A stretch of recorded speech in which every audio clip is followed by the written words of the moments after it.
Hey, my name is Matt Stohrer and I repair saxophones for a living. And today I'd like to show you a quick tip on getting stuck rollers apart in one piece. So I'm working on a Con 30M that's in pretty much perfect condition. The original pads came out of it. So we're talking about this horn hasn't been disassembled since the 1930s. So going on 80 years, and several stuck screws, among which are some of these rollers. And these rollers on Cons are impossible to replace unless you've got originals laying around, and nobody does.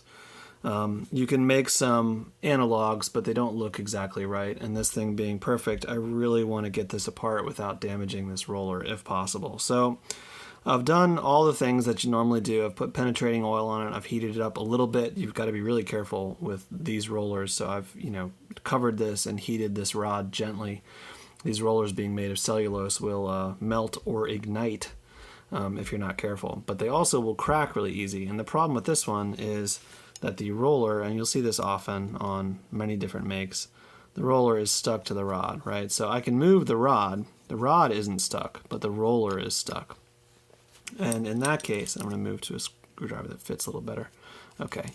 In that case, you see how we've got like a gap between the, let's see if I can move this up to where it'll focus. Will it focus?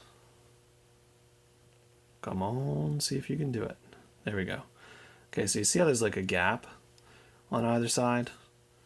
And I can unscrew it and then it hits the end, and that's actually just about as far you can hear. Click. So the rod has actually screwed itself out all the way.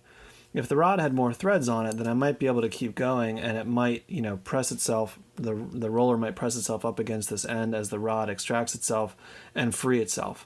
But there's not enough room. So what we need to do is shim it so that we can unscrew this and have the rod sort of keep extracting itself and the roller get pressed away from it. And hopefully it won't snap. And one thing you've got in your shop already is razor blades, and they've got this perfect little cutout at the end that you can stick in here and use as a shim, right? So that is going to mean that I can screw this out and the threads will still be engaged and be pushing against the roller. Now let's see what happens here. Now you've got to be careful. Sometimes this will mean that it shatters, the roller that is.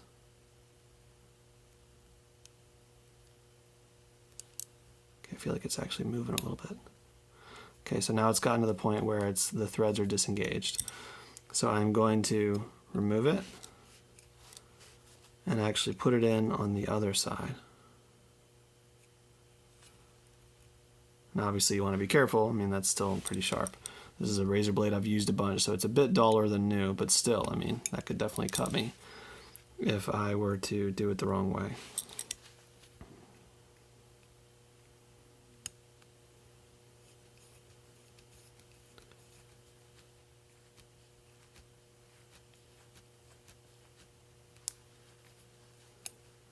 Okay, so let's see if I've loosened this up at all on the rod. Not yet.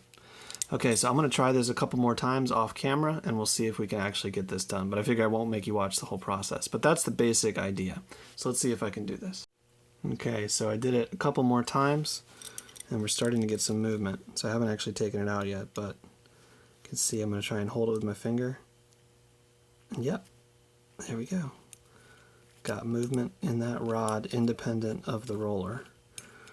Now I should be able to, there's not a whole lot sticking out there, but I should be able to, I'll try two things.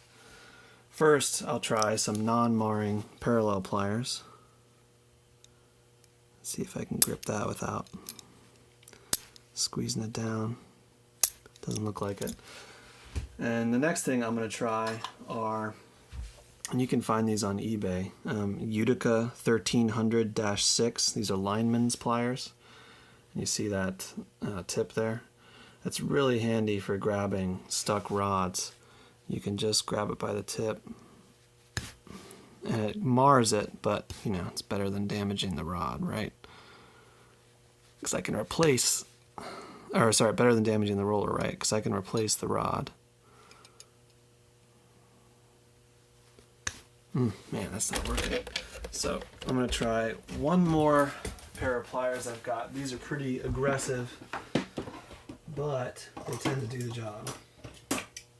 They're jawed, or they're serrated jaw parallel pliers, and they usually mess up the rod pretty good. But oh, and let's see, you should be able to see what they look like. And these I think you can get from Kraus Music. They're still being, if they're still being made.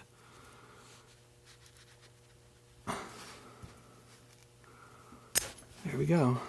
Okay, so there is our rod. There's our rod all rusty and stuff. I mean, you can see what that looks like, right? And there's our roller, complete. Hope you found that useful, helpful, informative. Definitely not one of my most professional videos, but hey, hopefully you found it useful. And my name is Matt Stohrer. I repair saxophones for a living, and thanks for watching.